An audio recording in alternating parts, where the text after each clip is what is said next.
কাউকে ভালোবেসে মন থেকে চাইলে নাকি তাকে পাওয়া যায়। ভালোবাসা সত্যি হলে একদিন ঠিকই ফিরে আসে। এই কথাগুলো আদৌ কি সত্যি? আমার কাছে এই টাইপের কথাগুলো পুরোপুরি মিথ্যা এবং বানোয়াট বক্তব্য বলে মনে হয়।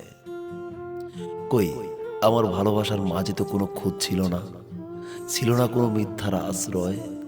তবুও তাকে নিজের করে পাওয়া হয়নি। প্রেমের শুরুতে ঘন্টার পর ঘন্টা রাস্তার পাশে দাঁড়িয়ে থেকেছি। বিকালে বন্ধুরা মাঠে খেলতে গেছে, আর আমি তার এলাকায় তাকে দেখার জন্য ছুটে গিয়েছি। নানানভাবে অপমান অপদস্থ হয়েও বাড়ির সামনে দিয়ে বেহায়ার মতো ঘোরাঘুরি করেছি, মার খেয়েছি। প্রেম হওয়ার পর তার খুশির খবর জেনেছি, বুঝেছি। ক্লাস ফাঁকি দিয়ে তাকে নিয়ে ঘুরতে গেছি। বাবার পকেট মেরে রেস্তোরাঁর বিল মিটিয়েছি।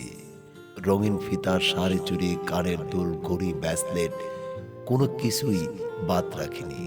ছোট ছোট অনুভূতিগুলো জমা করে হাসি উপহার দিয়েছি। উপন্যাসের নায়িকাদের মতো মনের ভিতরে লুকিয়ে থাকা ছোট ছোট স্বপ্ন বোনার সঙ্গে নিয়ে খোপায় গুজে দিয়েছি রক্তজবা, কাঠগোলাপ কিংবা বেলি ফুলের মালা। দূর্বা ঘাস দিয়ে পায়েল বানিয়ে পরিয়ে দিয়েছিলাম তার পায়ে। রাত জেগে কথা বলা ছোট ছোট অনুভূতিগুলো জমা করে চিঠি লিখেছি।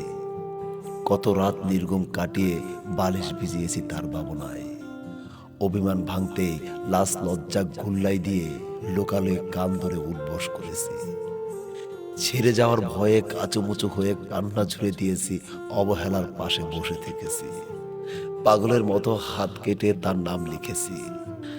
এত কিছু করার পরেও আমার ভালোবাসাটা মিথ্যা ছিল কই? কি করিনি ভালোবাসার জন্য?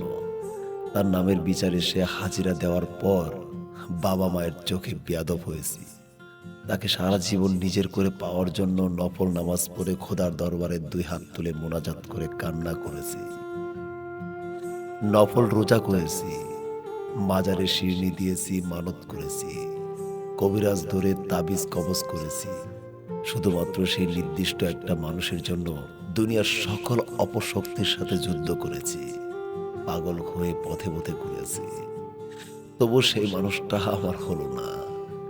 তার চলে যাওয়ার পর রক্তাক্ত হৃদয় নিয়ে ছুটে গেছি।